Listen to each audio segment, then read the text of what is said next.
제목이요, 영존하는 언약이라고 되어 있어요.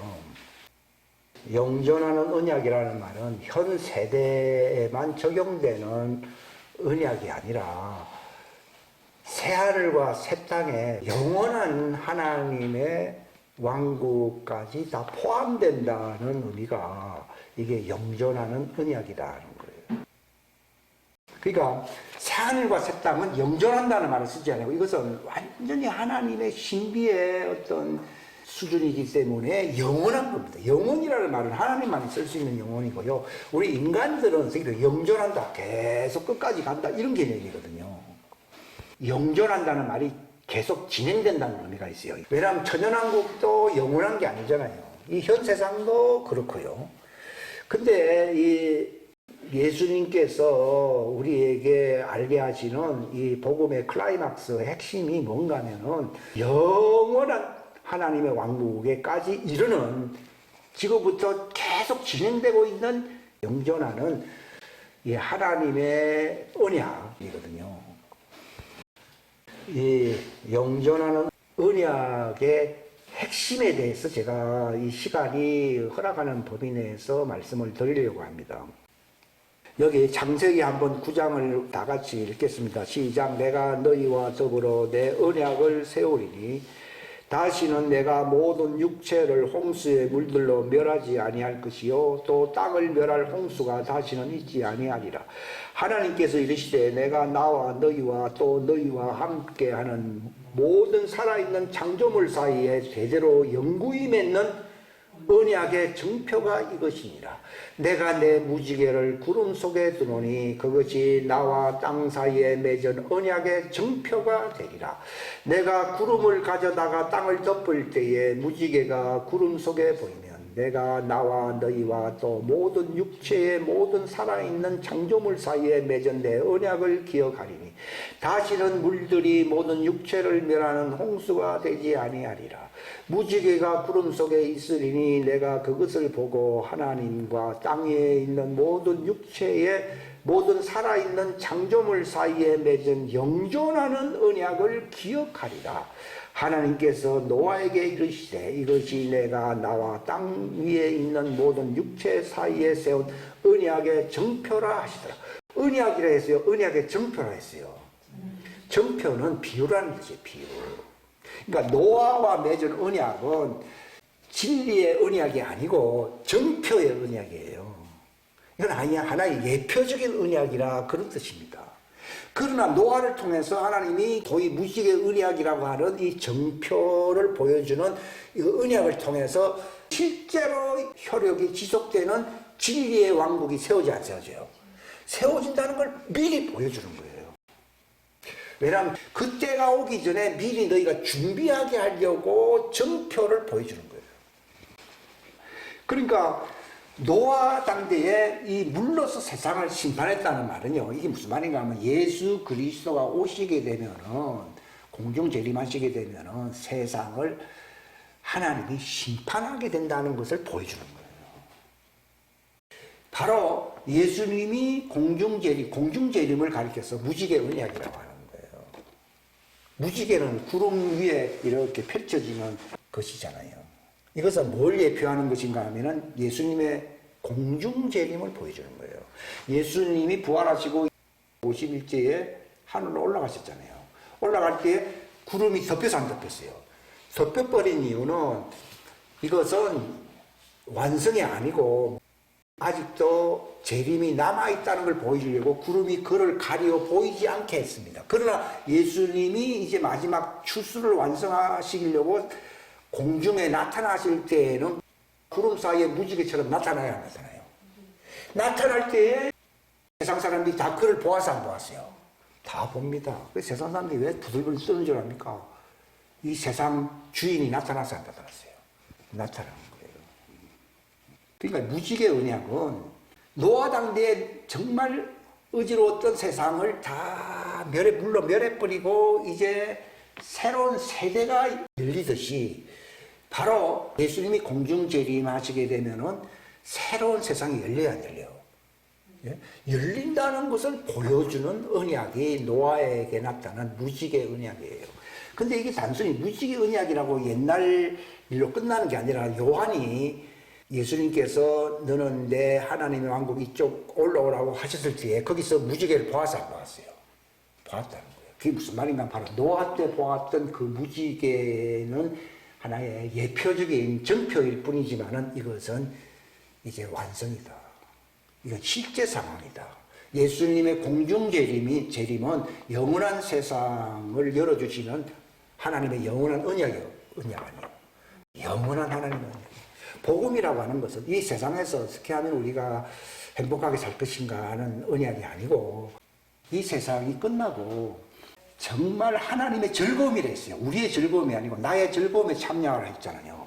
하나님이 기뻐하시고 즐거워하시는 그 왕국이 열린다고 하는 것을 보여주는 언약을 가리켜서 공중 재림하시는 무지개 언약이라고 부르는 것이에요. 우리가 뭐 이 땅에서 씻고 용서받고 하는 것도 다 포함되겠지만 이건 하나의 과정에 포함되는 것이고 목적은 공중에 하늘에 나타나시는 무지개 언약이신 예수님이 나타나시게 되면은 하늘 이 끝과 땅 저 끝과 땅은 이제 종들을 얘기하는 것이고 하늘 저 끝이라는 말은 이건 하나님의 자녀를 얘기하는 것이에요. 다 모아요. 다 모은다. 추수한다. 그래서 이제 주인의 즐거움으로 데려가야 안 데려가요? 데려간다고 하는 것을 보여주는 거예요. 이것이 우리의 삶의 목적이에요. 그게 영원한 언약이에요.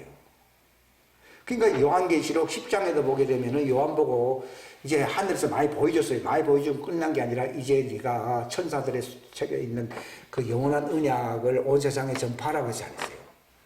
전파하라고 했거든요. 그게 바로 이 마지막 때 우리에게 해당하는 거예요. 이게. 물론 초대교회 때도 잠깐 보여줬지만 완성은 아니었어. 초림이. 이 재림 때를 얘기하는 것이거든요. 그러니까 이 노아 때 보여주었던 무지개 언약이라고 하는 것은 사도 요한이 하늘에 올라갔을 때에 그 무지개를 보았고 그 무지개가 바로 예수 그리스도 이제 세상에 오셔서 이 적그리스도로 핍박받고 있는 세상을 이제 다 끝내고 영원한 하나님의 왕국으로 천년왕국을 통하여 새하늘과 새 땅의 영원한 왕국으로 옮겨지게 하는 이거는 그 언약의 유효가 영원하다. 영원하네. 이 영존한다는 말을 써야 됩니다. 왜냐하면 우리는 시간 속에 살고 있으니까. 언약이라는 얘기는요, 그 유효기간이 무한대요.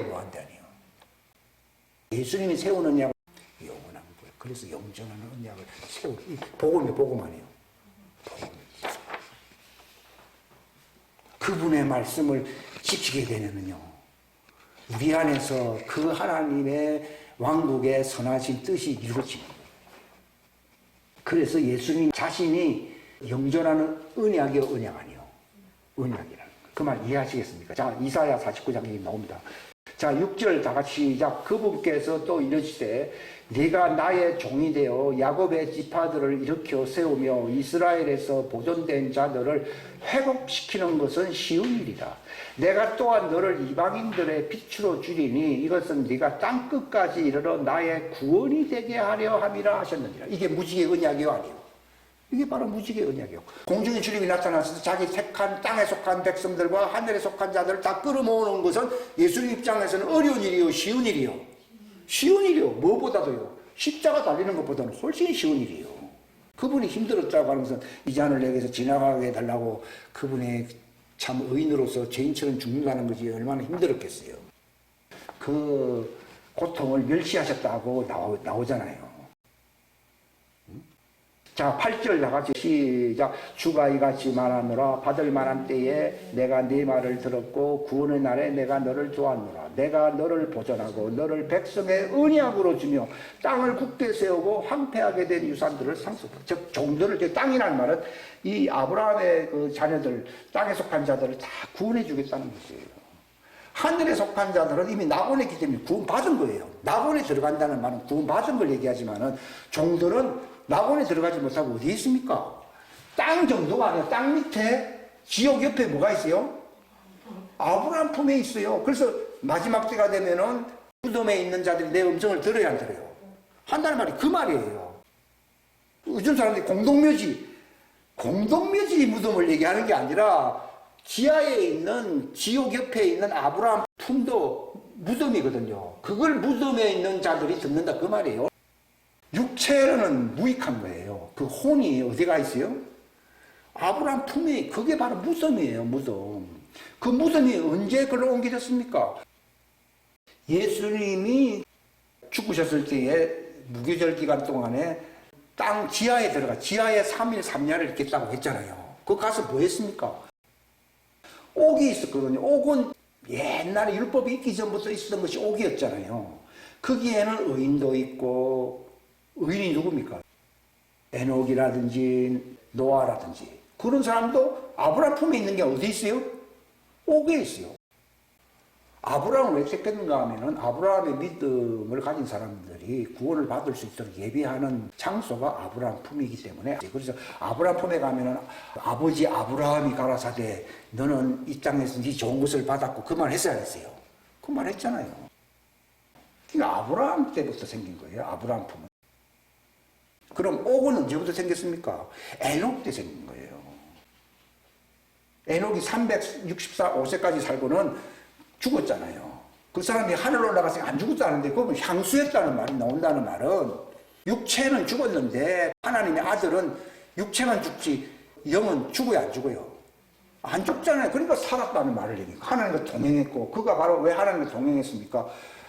자기와 같이 믿음을 가진 사람들이 죽고 난 뒤 사람들이 들어올 수 있는 그 장소를 마련하려고 하나님이 데려간 것이에요. 그 보면 하나님이 데려갔다고 그랬잖아요. 하나님이 데려가심을 보이지 않게 했다는 말이지 그가 안 죽었다는 말이 아니라, 그가 옥을 예배하려면 육체 갖고 가야 됩니까? 영으로 가야 됩니까? 영으로 가야 되지. 그래서 그 이제 에녹이 그 옥을 준비한 거예요. 그래야 아담도 들어오고. 아담이 죽어서 어디 있겠어요? 아브라함 품에 간 게 아니에요. 아담은 에녹 때에도 살아 있었어요. 왜냐면 근데 천년까지 살았는데 에녹이 그 첫사람 아담이 거의 900 몇십 년 될 때 그가 죽었거든요. 왜 그때 빨리 데려갔는가 하면은 그 나이 많았던 사람들이 죽음 갈 것이 있어요, 없어요? 없잖아요. 그러니까 예수님이 내가 가는 이유는 너희를 위하여 먼저 처소를 예배해요, 예배 아니에요. 예배하듯이 에녹도 왜 빨리 죽었는가 하면 빨리 죽고 싶어 죽은 게 아니라 나이 많아서 죽을 사람들이 이제 들어와야 되잖아요. 그 처소를 예배하려고 하나님이 데려갔다는 것이, 이것도 해석이 이상하게 돼 있어요, 오늘날. 엄청난 얘기예요, 실상은요. 이 창세기 1장부터요, 10장까지 이해하면요, 성경 전부 다 이해한 거예요. 그러니까 에녹이 옥을 준비했죠. 그러니까 에녹이 가로되 주님께서 자기의 천사들과 함께 수천의 천사들과 함께 임하는 도다라고 유다서에 나와 있어 안 나와 있어요? 그거 왜 왔습니까? 거기서 방을 분류하는 거예요. 지옥에 갈 사람들은 지옥으로 집어넣고, 종들로 구원받을 사람들은 아브라함 품에 넣고, 하나님의 자녀들은 요셉의 무덤에다가 넣고, 그래서 갈라진 것이에요. 근데 이제 예수님이 오시게 되면은 성령 받은 사람들은 구원이 완성된 것이거든요. 성령으로 인을 쳤다는.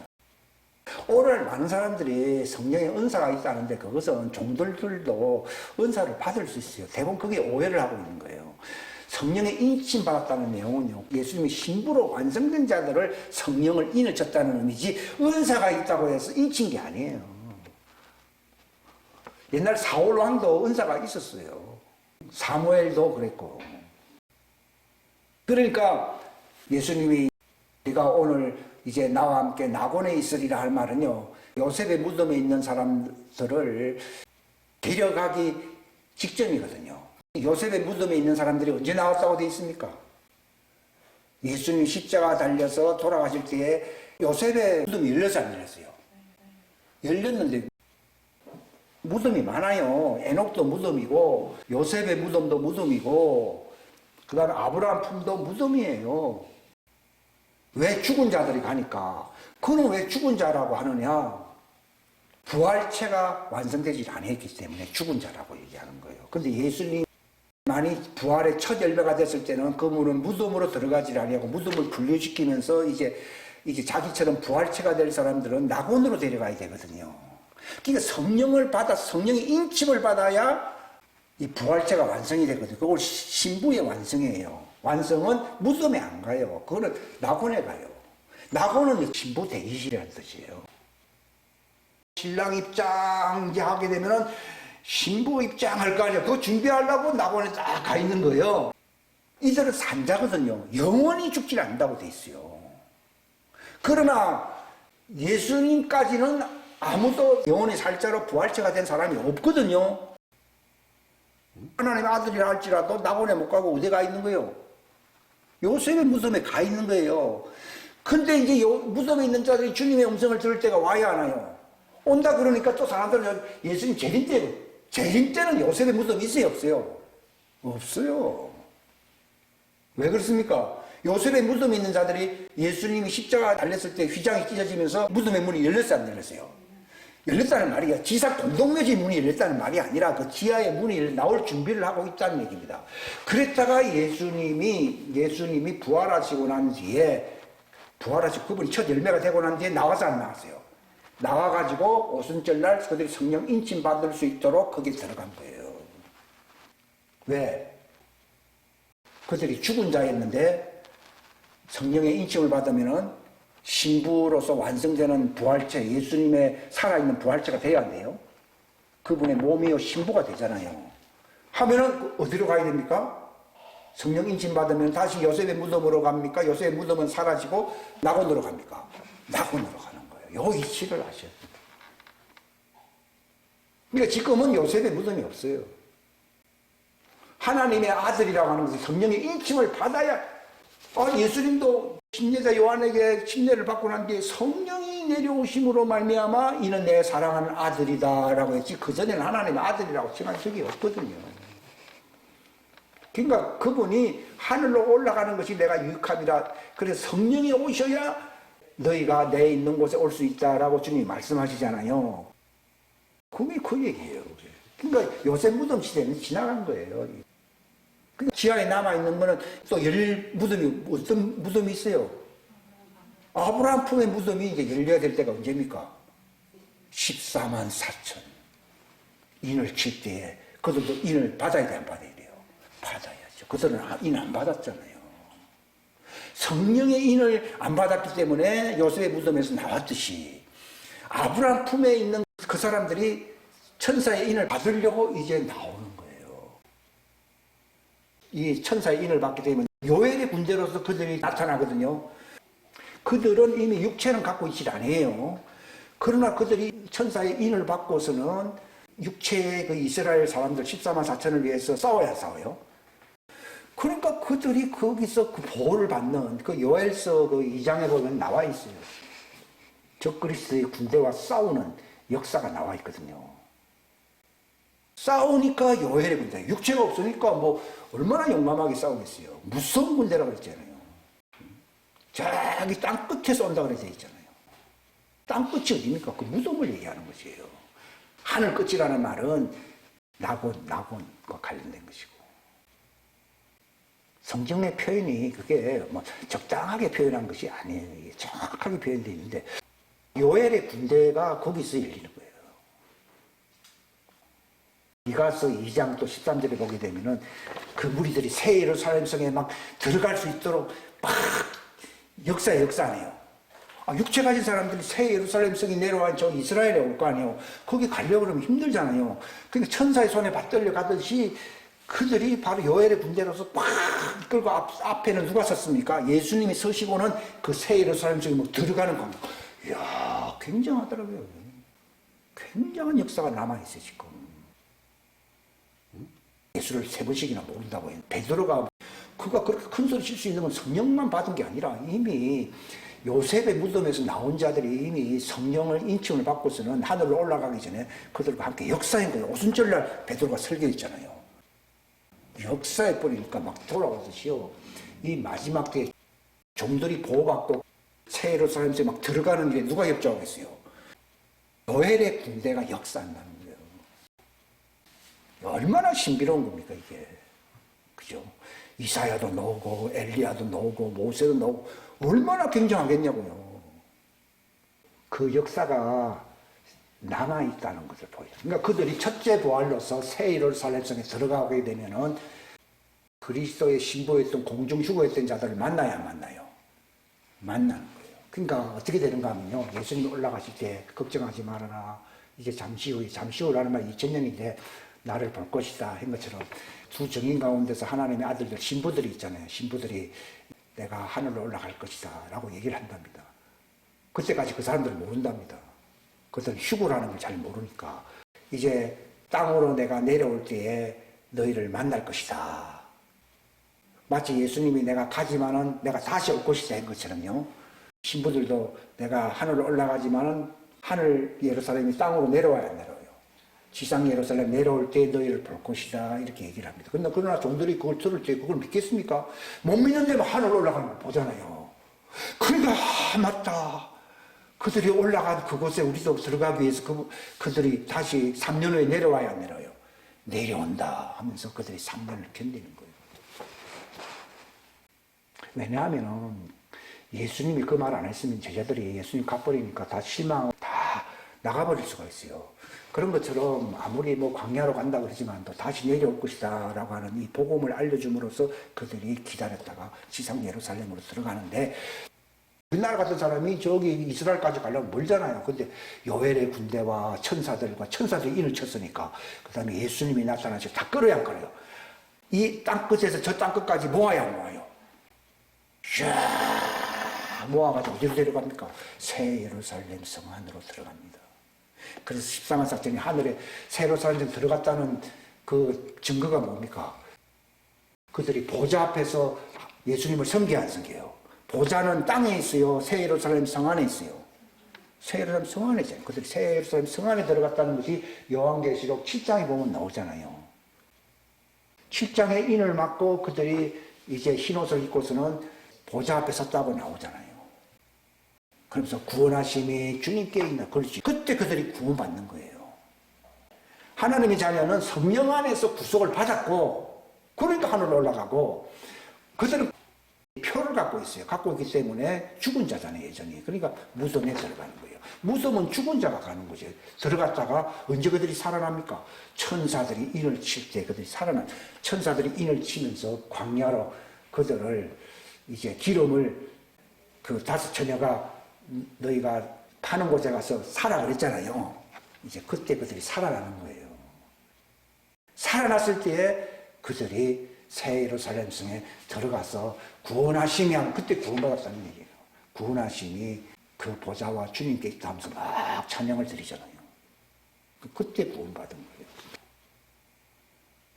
로마서 11장에도 보게 되면은 마지막 때에 그 이스라엘이 회복될 때에 이루실 하나님의 언약이 이것이다 그러면서 그때 그들이 죄가 씻어지고 그들이 구원을 받는다라고 나오잖아요. 모든 이스라엘이 구원을 받는다. 이것은 이 땅에서 지금 이루어진 게 아니라 바로 새 예루살렘 성에 들어오기 전에 이루어지는 걸 얘기하는 거예요. 요엘의 군대들도 구원받으려고 들어온 거예요. 이걸 여러분들이 잘 알고 있어야 돼요. 근데 이런 자들을 여자라고 부르고 있고 여기 남자예요. 남자는 왜 그러면 차이가 있느냐? 그들은 씨로 있었던 사람들이고 여자는 뭐로 있었던 사람들이라고요? 밭으로 땅에 속한 재산은 밭이라고 나오잖아요. 예수님이 마태복음 13장이에요. 그러니까 밭에 속한 자는 여자예요. 실제로 우리가 여성 남성 할 때도 그렇잖아요. 마찬가지로 남자 여자라고 왜 그렇게 구별하느냐? 땅에 속한 씨를 받는 밭으로 혼의 밭이다. 혼은 밭이거든요. 근데 남자들은 혼에 속한 사람이 아니라 씨에 속한 영에 속한 사람이에요. 사람 아니에요. 해서 마치 남성과 여성이 이루어서 가족을 이루듯이요. 하나님의 그 새 예루살렘 성도 남자와 여자가 만나야 안 만나요? 만나는 거 이거 아셔야 돼요. 이거 더 큰 신비인데 뭐라고 얘기하는가 하면은 아내를 선택하는 일에 신중을 기해야 된다는 말이 나는 옛날에는 선을 잘 봐야 되고 사람을 잘 만나야 되지 그렇게 해석했거든. 그게 아니고 잘못 만나면은 육체 생활에 어려움이 있다고 나오거든요. 나는 그래서 아이고 결혼 잘못하면은 참 살기가 참 힘들겠구나 이렇게 생각해. 그것만이 아니고 하나님이 붙여준 사람이 아내로서 혼이요 혼 아니에요. 혼에 속한 아내를 얻는 거예요. 교회 안에는 남자만 있어요? 여자도 있어요? 그 말은 남성만 있고 여성은 없다. 그런 말이 아니고 하나님의 아들도 있고 그 말씀을 받을 여자들도 있어야 안 있어요. 있는데 자기 말을 통해서 구원받을 사람이 아내예요, 아내. 그러니까 바울이 내 면류관이 무엇이냐라고 얘기할 때 바로 너희들이 아니냐고 한 것은 네가 내 아내들이라는 걸 얘기하는 거예요. 종들로서 내 아내들이라는 거예요. 그러니까 고린도 교회 보고 뭐라 말했습니까? 나는 하나님의 일꾼이요 예수님과 함께하는 동력자요 너희들은 하나님의 같이하란 말이 있지 않았어요. 그게 종들인데 내 말을 듣고 구원받은 종들은 바울의 아내예요, 아니에요? 바울의 아내예요. 그러니까 그 말은 무슨 말인가 하면은 이 땅에 육체의 결혼을 얘기하는 게 아니라 바울의 말을 통해서 예수님의 가지에 붙어서 안 붙었어요. 그게 붙었던 사람 가지다. 그러니까 자기 가지에 얼마나 종들이 많이 붙느냐가 나의 어떤 상급이 될 수 있어요. 제가 그 릭 조이너 그 목사님 책을 볼 때요 어떤 그 거지가 있었는데 이거 형편없다고 생각했는데 나중에 이 릭 조이너가 이게 주님이 하늘 올라오면서 어떤 사람을 봤는데 막 웃으면서 이거 보셨습니까? 하니까요 저 사람이 어디서 본 것 같기도 한데 이거든요. 근데 주님이 말씀하시기를 네가 깔보았던 거지다. 근데 그가 무슨 일을 했길래 저런 데 높은 데에 와 있습니까? 그러니까 그가 자기에게 붙은 거지를 구원해서 구원 안 했어요. 구원했다고. 그러니까 하나님은 거지를 구원하려면 거지로 보내야 돼, 안 보내야 돼요? 여러분, 그러니까 저 사람 거지라고 욕할 것도 없어요. 심지어는요, 몸을 파는 장녀들을 많이 구원한 사람이 어떤 장녀였어요. 근데 실제로는 자기는 육체에 속해서 그런 짓을 했지만 나중에 알고 보니까 복음 받고 난 게 하나님의 아들이잖아요. 근데 거기서 자기처럼 그렇게 살았던 많은 여자들은 세상 사람들 구원 못 하잖아요. 구원해서 구원 안 했어요. 구원하니까 하늘에서 자기에게 붙은 아내 되는 거예요. 여성이지만 남자였고 그렇게 되는 거예요. 그러니까 고린도전서 7장에 보면 참 신비로운 얘기가 나오는데요. 아내를 억지로 구하게 되면 어려움이 온다는 말은 네게 붙여준 사람이 아닌데 네가 그 사람을 구원하려고 발버둥 치면 네 구원도 위험해요, 안 위험해요? 위험해진다는 걸 얘기해요. 그러니까 우리가 스스로 할 수 있는 일은 없어요. 주님이 붙여줘야 돼요. 붙여주는 사람, 아내 될 사람들을 가르쳐야 되는 것이지 우리는 무조건 세상 사람들 와라. 저도 한때는요 많이 오라. 고생 많이 했어요. 붙여준 사람도 아니고 신비로운 얘기 아니에요.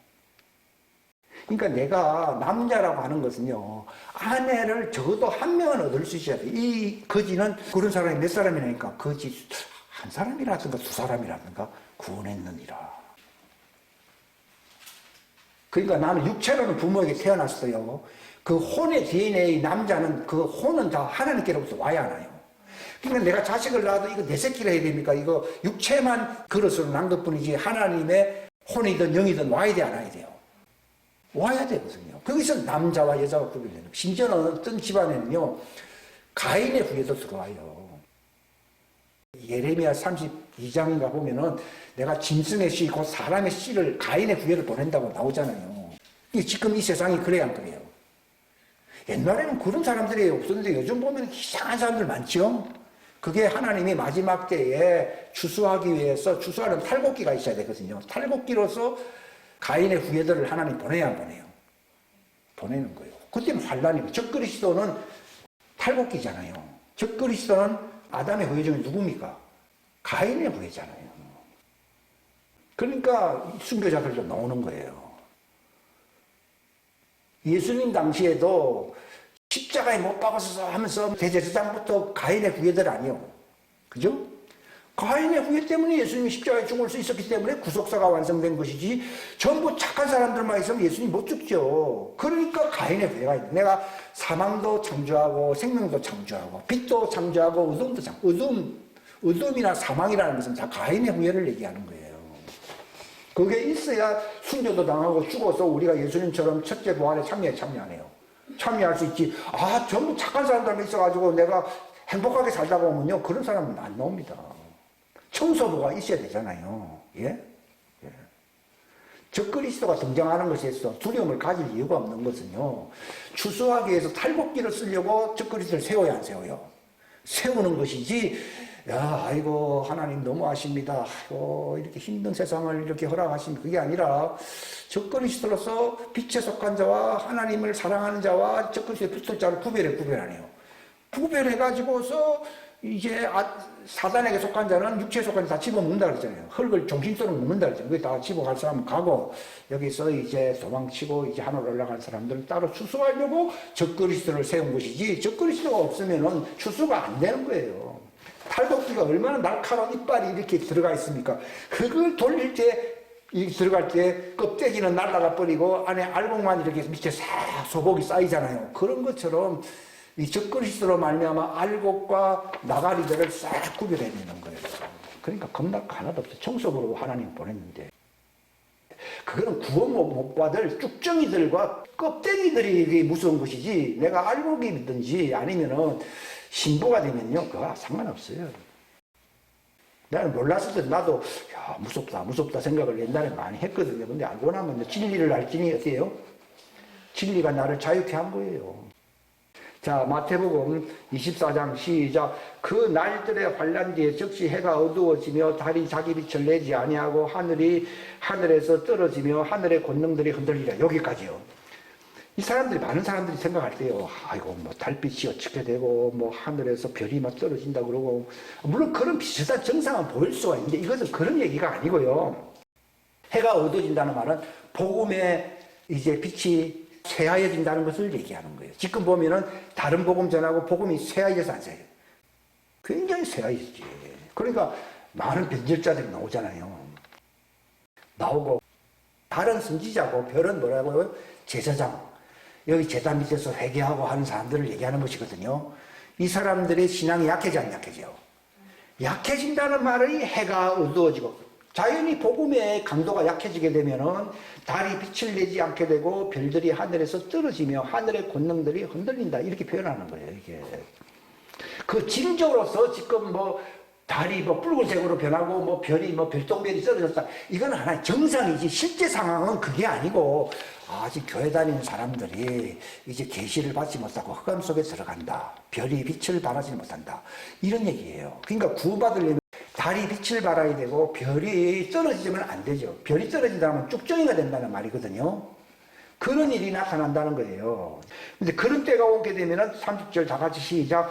그때에 사람의 아들의 표적이 하늘에 나타나고 그때에 땅의 모든 지파가 애곡하며 사람의 아들이 권능과 큰 영광을 가지고 하늘의 구름 가운데서 오는 것을 보리라. 이게 무슨 말입니까? 무지개 언약을 완성, 즉 추수로서 하나님 영원한 영존하는 하나님의 왕국에 들어가는 그 구원자가 나타나야 나타나요.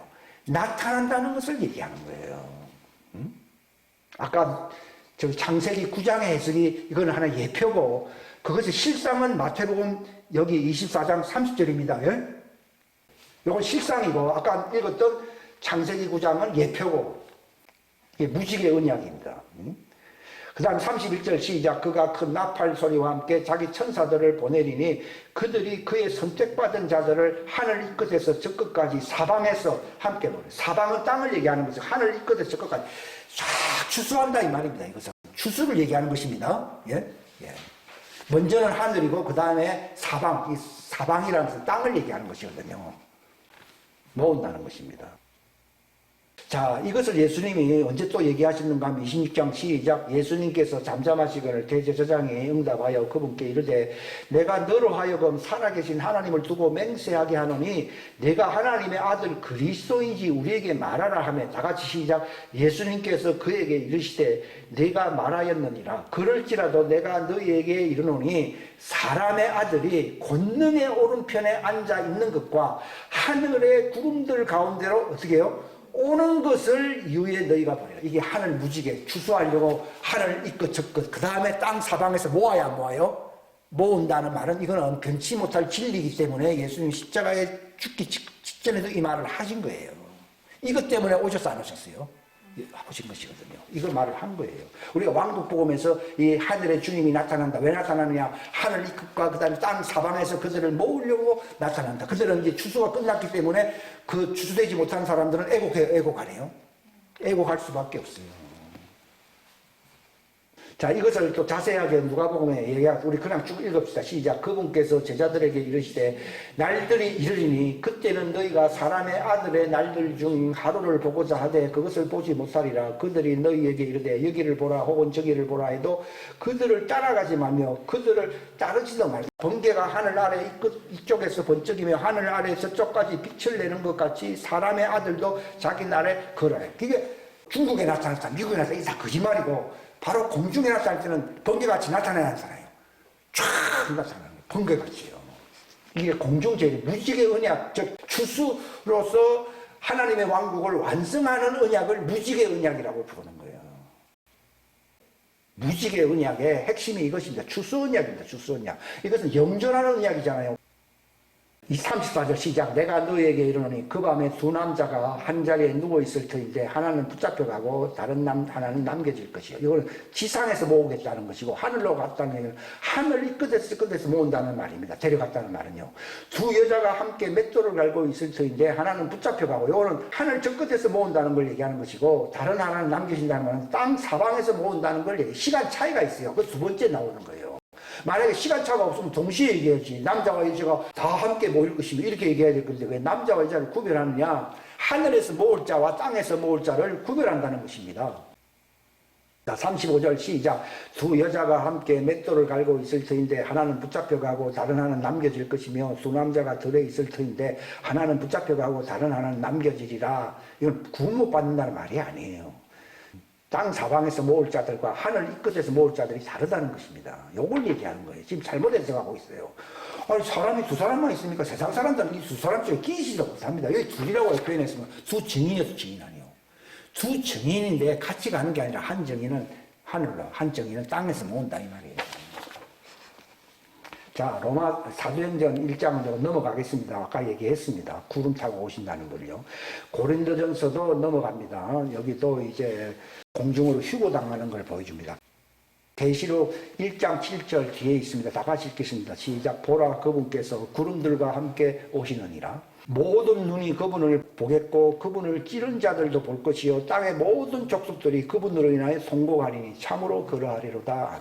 예수님의 초림은요 우리나라 옛날 고조선 시대인데 그때 본 사람이 없어요. 그러나 예수님 공중 재림은 세상 모든 사람들이 봐야 안 봐요. 다 보면. 그러니까 고통을 당하는 거예요. 그때 주인을 알아보는 거예요. 나는 내 마음대로 살았지 주인을 위해서 산 적이 없거든요. 그러니까 이를 갈면서 고통스러워합니다. 예수님의 재림은요 하늘 이 끝에서 저 끝까지라는 말은요 모두 다 보게 하는 겁니다. 그게 구름 가운데 숨겨졌습니까? 구름 위에 무지개처럼 나타난다는 것입니까? 나타난다는 걸 얘기해요. 예수님의 초림과 승천은 구름 속에 숨겨졌어요? 안 숨겨졌어요? 숨겨졌습니다. 그건 특별한 사람들만 알게 한 것입니다. 그러나 예수님의 공중 재림은요 모든 사람들이 보게 하는 구름 위에 빛나는 무지개같이 나타난다는 것입니다. 그때 즐거워할 자들도 있지만도 가슴을 치며 통곡할 사람들이 많습니다. 특별히 교회 다니는 사람들이요. 그 다음에 아까 계시록 1장 그 말씀도 제가 다 말씀을 드렸습니다. 7영이 따라합시다. 그리스도란 하나님의 7영의 언약이시다. 그러니까 무조건 예수는 그리스도 이렇게 하기 쉬운데요. 예수님은 하나님의 7영으로서 영원한 언약을 추수로서 완성하시는 분이시다라는 뜻입니다. 예? 예수는 그리스도 이 말은 아는데요. 그리스도라는 말은 기름 부었는데 무슨 기름인가? 하나님의 7영으로 하나님의 왕국을 구속사를 완성하시는 분이시다라고 하는 뜻이 예수는 그리스도라는 뜻입니다. 자, 계시록 여기 예수님이 나타나시는 모습이 있어요. 다 같이 시작. 그분께서 6째 봉인을 여신 뒤에 내가 보니 보라 큰 지진이 나며 해는 머리털로 짠 산곡같이 걷게 돼. 여기 무슨 말인가 하면 복음이 어둡게 된다는 것입니다. 그 다음에 달은 피같이 되며 이것도 종들이 신앙이 해해진다는 것을 얘기하는 겁니다. 13절 시작. 하늘의 별들은 무화과나무가 강풍에 흔들릴 때에 서리걷다는 말이 이게 쭉정이를 얘기하는 거예요. 서리건 무화과가 떨어지는 것 같이 땅에 떨어진다는 것입니다. 또 하늘은 두루마리와 함께 밀리는 것 같이 밀려 떠나가며 모든 산과 섬도 그들의 자리에서 옮겨집니다. 지금 그 정상으로서 지금 지진이 나면서 일본 열도가 흔들리고 지금 저기 세계 열도가 흔들려 안 흔들려요? 많이 흔들려. 지금 이거 보여주는 것이요. 예수님이 재림 때가 그때가 가까웠다는 것을 바로 지금 신앙이 해이해지고 막 기초가 중심이 안 서 있다는 것을 보여주려고 섬이 움직이고 땅이 움직이고 너희들 신앙이 엉망이라는 걸 보여주는 거예요. 신앙이 나빠지면요 땅이 흔들리고 지진이 나고 그러는 거예요. 지진이 나는 이유가 거정표라는 것을 사람들이 알아야 됩니다. 그러니까 섬과 바다와 땅이 막 흔들린다는 거예요. 실제로 그런 현상들이 나타나잖아요. 지진이 많이 나타나고. 그 다음에 15절 시작. 땅의 왕들과 위대한 자들과 부자들과 총대장들과 용사들과 모든 남자 노예와 모든 자유로운 남자가 동굴과 산들의 바위들 속에 숨고 산들과 바위들에게 이르되 우리 위에 떨어져 왕자에 앉으신 분의 얼굴에서 어린 양의 진노에서 우리를 숨기라. 그분의 진노의 큰 날이 이르렀으니 누가 능히 있으리요. 즉 추수받을 자들에게는 행복한 날이지만은 남겨진 자들에게는 고통이요 고통 아니요. 고통이거든요. 그러니까 그분의 진노의 큰 날이 예수님 공중재림하면은 데려갈 자는 데려가지만 땅은 영광로로 불타야 안 타요. 색재화는 불타야 안 불타요. 불타는 과정이 여기 일곱 보리병이잖아요. 이런 걸 보여주는 것입니다. 이게 계시록 10장 다 같이 시작. 내가 본 그 천사가 바다와 땅 위에 서서 하늘을 향해 손을 들고 영원 무궁토록 살아계시는 분 곧 하늘과 그 안에 있는 것들과 땅과 그 안에 있는 것들과 바다와 그 안에 있는 것들을 창조하신 분을 두고 맹세하기를 뭐가 없다고요? 더 이상 시간이 끝났다는 얘기예요. 이제 추수받을 시간이 이제는 끝났다는 얘기예요. 여기서 시간이라는 말은 구원받을 시간, 추수될 시간이 이제는 끝났다는 걸 얘기하는 거예요. 없으리로도 나오잖아요. 있지 아니하려니와. 일곱째 천사가 이제 부자는 일곱째 천사 끝나면 휴거되고 다 끝나서 안 끝났어요. 다 끝났다는 걸 보여주는 거예요. 그래서 시간이 없다 이 말이에요. 시간이 없다는 거예요. 자 7절 시작. 일곱째 천사가 음성을 내는 날들에 이게 색재화잖아요. 즉 그가 나팔을 불기 시작할 때에 하나님의 신비가 그분께서 자신의 종 대언자들에게 밝히 드러내신 것 같이 이루어지리라 하더라. 이게 무슨 말입니까? 하나님의 영원한 왕국이 이제는 언약이 완성되어 완성한대요. 완성된다는 걸 얘기하는 거예요. 일곱째 나면은 이제는 끝났다는 거예요. 추수 끝났고 땅의 자들도 불련못으로 추수되는 거예요. 왜냐하면 심판의 부활이라는 말이 있잖아요. 8절 시작. 내가 하늘로부터 들은 그 음성이 또다시 내게 말하여 이르되 가서 바다와 땅 위에 서 있는 천사의 손 안에 펴놓은 작은 책을 취하라 하기에 내가 그 천사에 가서 그에게 이르되 그 작은 책을 내게 주소서 하니 그가 내게 이르되 그것을 가져다가 먹으라. 그것이 내 배는 쓰게 될 터이나 네 입에서는 꿀같이다. 이게 무슨 말인가 하면요. 지금 우리가 나누고 있는 이 왕국복음, 이 추수의 복음이잖아요. 무지개로서 주님이 추수하려고 나타나지 안 나타나세요. 나타난 것을 듣게 되면요, 내 속에 쓰게 된다는 말은요, 내가 완전한 자가 되기 위해서는 할례를 받아야 된다고 하는 할례는 쓴 것이거든요. 잘라지는 것이니까. 할례 역사가 나타나야 나타나요. 나타나죠. 거기서 거룩한 두려움이 나타나요. 이걸 할례라고 부르는 거예요. 쓰게 된다는 말이 내가 주님의 모습으로 새 사람으로 나타나기 위해서는 나의 옛것이 완전히 벗겨지는 영원한 복음을 내가 딱 먹으니까 육체의 죄의 사람이 완전히 벗겨지는 할례 역사가 완성된다고 하는 것이 쓴맛이고, 그러니까 세상이 다 쓰게 보이고 세상 것은 다 재미가 없다 이 말입니다. 옛날에는 세상 낙으로 살았잖아요. 근데 이게 딱 들어오게 되면요, 세상과 이별이 되잖아요. 싹 벗겨지는 거예요. 이게. 그래야지 하늘로 가거든. 롯의 아내가 왜 소금기둥 됐습니까? 세상에 미련이 있어야 했어요. 그게 할례를 못 받은 거예요.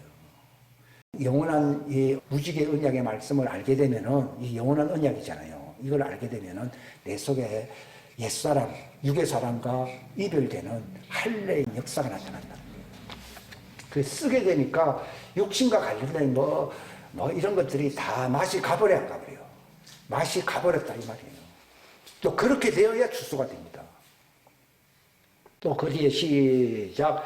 내가 그 천사의 손에서 그 작은 책을 가져다가 먹으니 그것이 내 입에는 꿀같이 돼. 그러니까 이런 말을 들을 때는요, 참 말로는 꿀같이 자는데 그것이 내 속에서 이게 변화 역사가 일어날 때는 십자가의 할례가 나타난다. 이게 쓴맛이 나타난다. 십자가를 지라는 말이에요. 여러분 잘못 알면요, 뭐 고행을 하고 뭐 그런 연습하는 데가 있어요. 가톨릭에서 뭐 1년에 한 번씩 막 그런 거가 되는 게 아니라 이 예수님의 이 영원한 언약, 십자가의 언약은 언약인데 그것의 완성은 무지개 언약이에요. 예수님 재림해야 그게 완성되잖아요. 그 재림과 관련된 언약을 무지개 언약이라고 하는데 이 말씀을 들으면 세상과는 이별해야 되거든요. 육신과도 이별해야 되잖아요. 이게 쓰게 된다는 거예요. 이게. 그게 십자가 진다는 뜻입니다. 우리가 십자가 진다는 말을 잘못 알면요 상당히 어렵게 살 수 있어요. 그런 뜻이 아니고 육의 사람이 벗겨진다는 것을 얘기하는 겁니다. 그래야지 네가 나를 따라올 수 있다 이 말입니다.